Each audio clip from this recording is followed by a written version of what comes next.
Hello and welcome to Talking Books. I'm Jill de Villiers. Boardroom transformation is something that has been fought over for some decades, yet most international boardrooms today are still more heavily weighted towards white men. One of the women who has led the charge in South Africa is Nolitha Fakude, a former executive at Woolworths, Nedbank and Sasol, as well as the president of the Black Management Forum. She serves on several boards, including the JSE, Anglo-American and Afrox. She joins me now to talk about her book, Boardroom Dancing, Transforming Stories from a Corporate Activist. Welcome, Nolitha, and thanks so much for coming in and to chat to us about your book. Thank you, Jill, and thanks for the invitation to come and chat. What is interesting, at the age of 50, you decided you are taking a gap year, not a sabbatical, a gap year. Tell me about how that decision came about. Yeah, so with 50, I think that's a milestone that most people get to and feel like you want to reflect on what has worked in the past, but more importantly, to re-energize and recalibrate so that you are in a position to think much more clearer about the future. And I had a great opportunity of finishing off at Sasol after being there for 11 years. And felt that that was the logical time for me to take time out and just spend time thinking and doing the things that really fed my soul. But your time thinking wasn't what most people would say is time thinking, like lying on a beach and doing nothing. Your time thinking involved a lot of actual work as well. Yes, it ended up being like that. So originally I was working on some notes in terms of values, culture, leadership, because I mentor a lot of young people and they keep on asking the question, Mama, help us, how do we get on boards? How do we navigate our careers? So I had all these notes that I had previously been writing, and during the gap year I was trying to tidy them up.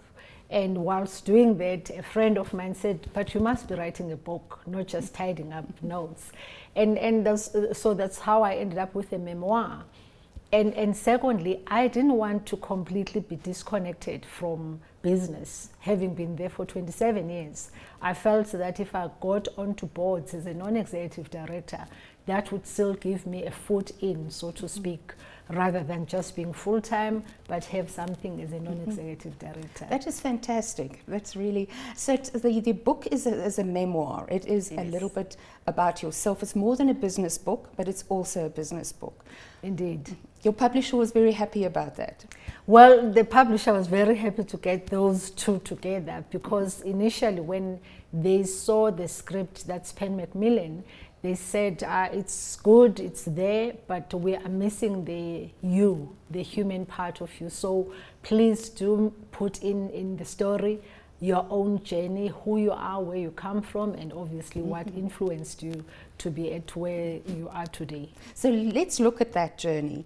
You grew up in a very small town in the Eastern Cape, Qenyu. Very rural area, yes, Stutterheim. And in a matrilineal society, matriarchal society. Yes. Tell me a little bit about that experience and then how you moved from there into your studies.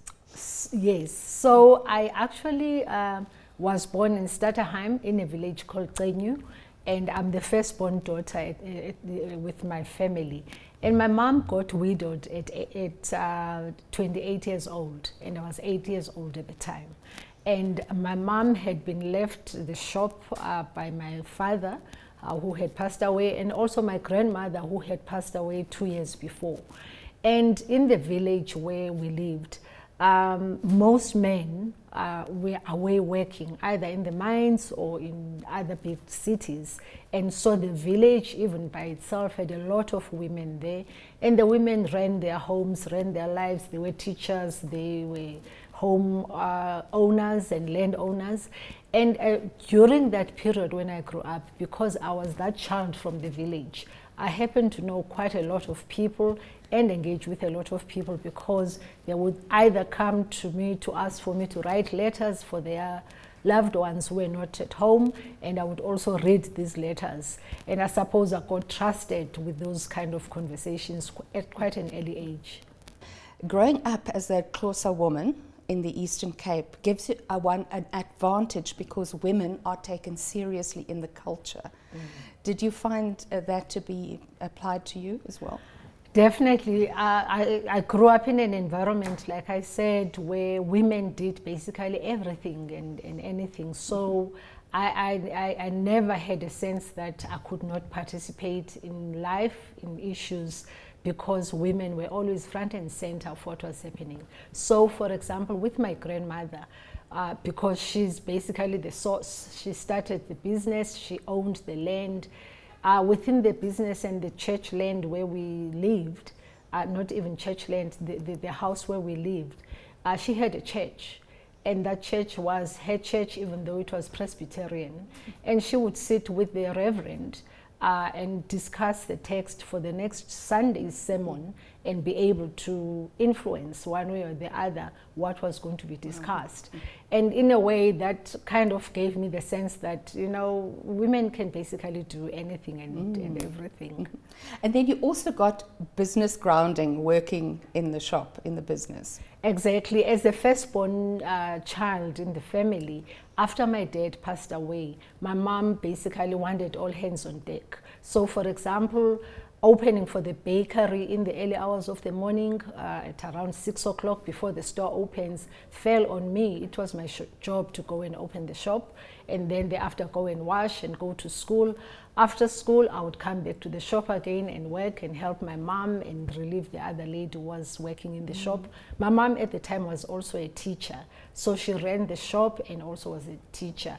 And I got involved with the whole process of going to the wholesalers, buying the stock, doing stock taking, basically just whatever needed to be done in the shop from when I was 8 years old, right up until I went to boarding school at 12. And then even during holidays, my job was to go back to the shop. So I always thought of myself as someone who would be in business one day, one way or the other. And then you went to Fort Hare. Then I went to Fort Hare to study there. And at Fort Hare, I mean, coming from the restricted space that I had come from, which was a boarding school, a Seventh-day Adventist boarding school, meant that I had all this freedom of being at university for the first time in my life. I was 18 now. And Fort Hare was an amazing time and period to be in. At that time, this was around 1982. Politically, Fort Hare was very active, even though I was not politically aware that much in terms of what was going on. I was involved very much in the social activities within campus, and that's where also I met my ex-husband and got involved in all sorts of other interesting initiatives whilst at Fort Hare. And you studied psychology? I studied psychology and graduated with an honors in psychology. Now that must have helped you a lot as well in terms of your movement to the boardroom, sitting in the boardroom, the experience of the psychology degree. Well, psychology has come in very handy in many respects, even though my original intentions were to become a clinical psychologist. And I talk about it in the book, the fact that after I finished my honors, I had applied to Rhodes to study for masters in clinical psychology. However, I was told that I needed some life experience because I was still under 25. And so there I was looking for life experience. I was already married at the time with a child, and I felt I also had some life experience. And having a degree qualification like psychology helps you definitely in many respects, especially around being able to listen and listen more with empathy rather than just listening. And I found that very useful in many boardrooms and many environments I've operated in. I find it quite interesting because you were quite young still when you decided you wanted to be a director of a company. You had an interview at Woolworths, a management course or a trainee course, where they asked you where you saw yourself and you said you wanted to be a company director. And it was quite funny. Tell me about the reaction to that statement of yours. Well, imagine you are in an induction program. There's like 12 of you, and the CEO of the company is introducing himself and then asking each and every one of you to introduce yourselves and what your career aspirations are. And I looked around the table and I said, well, for me, I would like to be the director of Woolworths within 5 years, straight from university. One of my colleagues was there, nearly fell off the chair with laughter, because he just thought, are you out of your mind? We don't have a woman director yet, let alone a black man, and you're talking about being a woman director on a board of a company like Woolworths. However, I had my last laugh. 15 years later, I was invited to join the board of Woolworths, and therefore for me that was quite a wonderful, affirming moment to come to. So that would be very important, to have a goal like that from an early age, to work towards it, even though there are stumbling blocks and challenges along the way to get there. Definitely goals are important to have, even if it's just an idea of where you would like to see yourself in terms of your career. I mean, at the time, coming in and saying that in 5 years' time I'm going to be a director shows you the naivety of youth, but on the other hand, shows you that I had started looking at possibilities in terms of being in a decision-making position of some sorts sooner than later.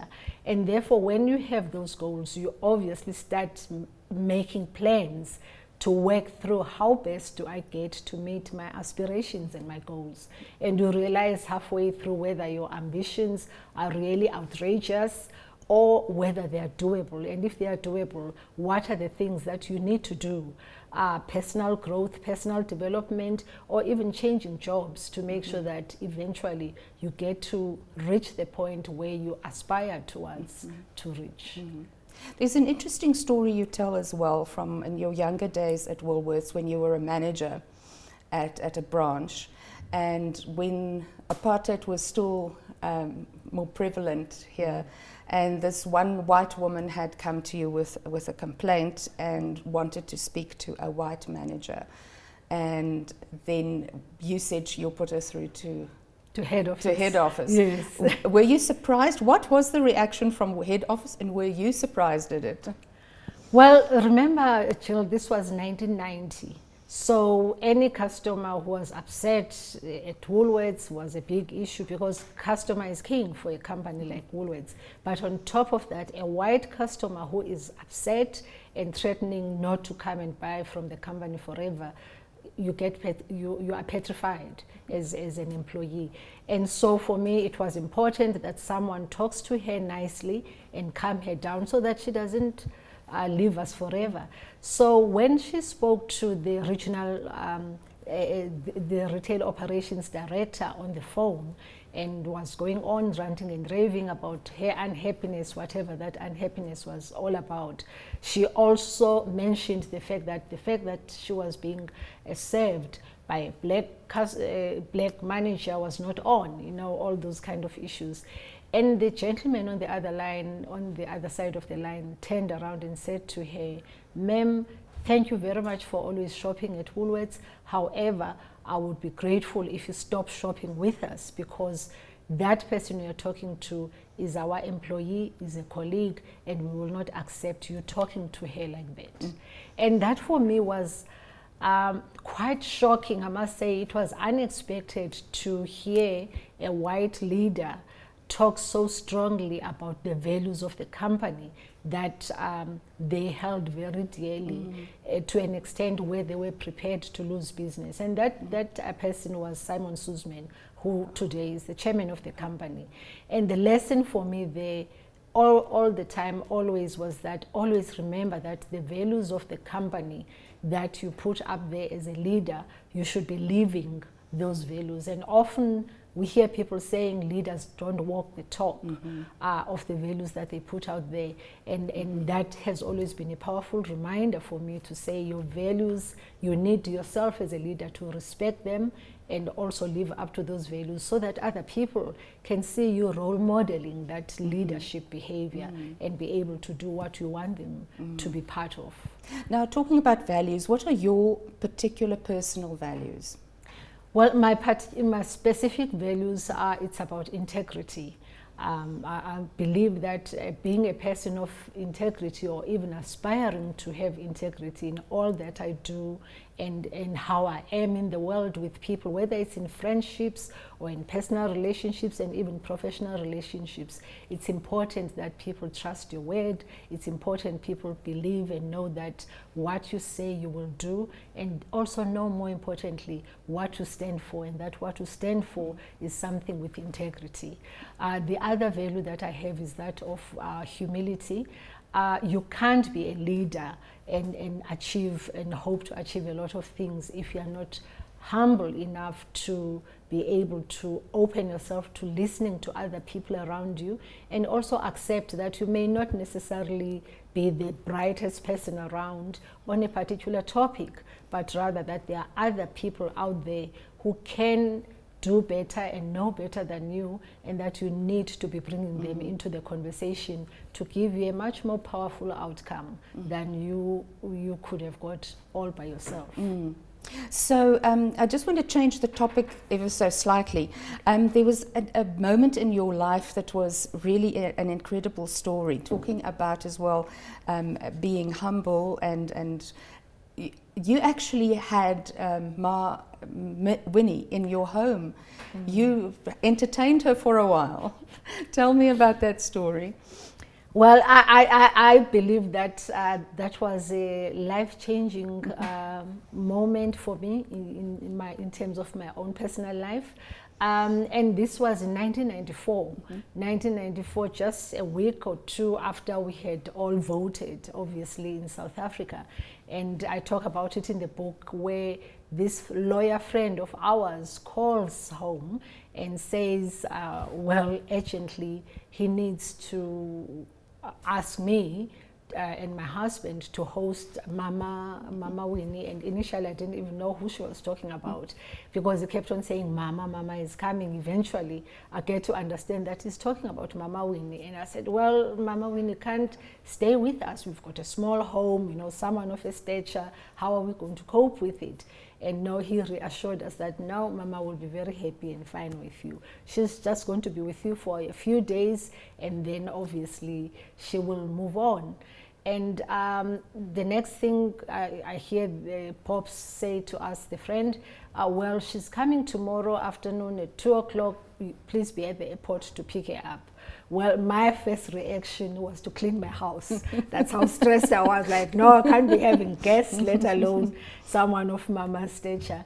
And Mama came, and within a week, where they were there to register to go to Parliament, because this was the first Parliament, and she was there with the other ANC Women's League leaders who had come to Cape Town to nominate the president of the country, Utatu Nelson Mandela, and so everyone was in Cape Town. And I think the reason, Jill, why they asked for her to come and stay with us was because at the time there was a lot of publicity and media interest in Mama's movements. People wanted to know, where is Winnie staying? Where is she going to be living? What is she going to be doing? Is she going to be in the new cabinet? So there was a lot of stuff happening, and her friends and family wanted her to be with people where the media would not suspect that she was with. So hence she stayed with us, and a week ended up being like 4 months, which was very much an honor that we had, and I was very delighted that she became part of my family for that period. And my son, who at the time was about 4 or 5 years old, really became like the grandchild for her.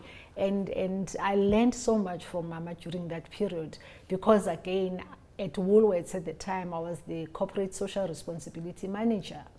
And Mama would be so interested to find out what kind of projects were we sponsoring as a company, how did we select the projects? And more importantly, she would challenge me and say, how sure are you that the community really needs this particular project that you're doing? Her favorite word being, make sure you don't put out white elephants there. Put in projects that will have impact for the community, and also projects that the community will feel that they're part of. So that was part of my learning and lessons during that period. So let's get back to the boardroom. And you say that at the time of Thabo Mbeki, that was the best time for women to manage to get into boards. Yeah. Can you explain a little bit more about how that period was for a woman in the boardroom and how things have changed after that? Yes. So when you look back to the period 1994 to 2004, or around that first 10 years, there was a lot of positive goodwill from all spheres of society for people to want to do the right things around transformation and economic empowerment, and specifically Black economic empowerment. And so when President Thabo Mbeki became president, it was very clear that his agenda was around transformation and also Black economic empowerment. And we saw this through how his cabinet was reflected by a larger number of women who were in cabinet positions. We saw more women being appointed as premiers, even across the country. I think out of the 9 premiers, 5 of them were women. And he didn't stop there. In his weekly note to the ANC, President Mbeki used to talk about the whole issue of economic transformation, specifically now challenging the private sector in terms of making sure that they did the right things around transformation. And so where you have that backdrop in the country, the tone being set at the top by the number one citizen of the country being the president, obviously corporate South Africa wanting to be aligned to the agenda of the country of transformation in this instance, did a lot and reached out a lot to bring in women and Black people into different decision-making positions that we have in corporate South Africa.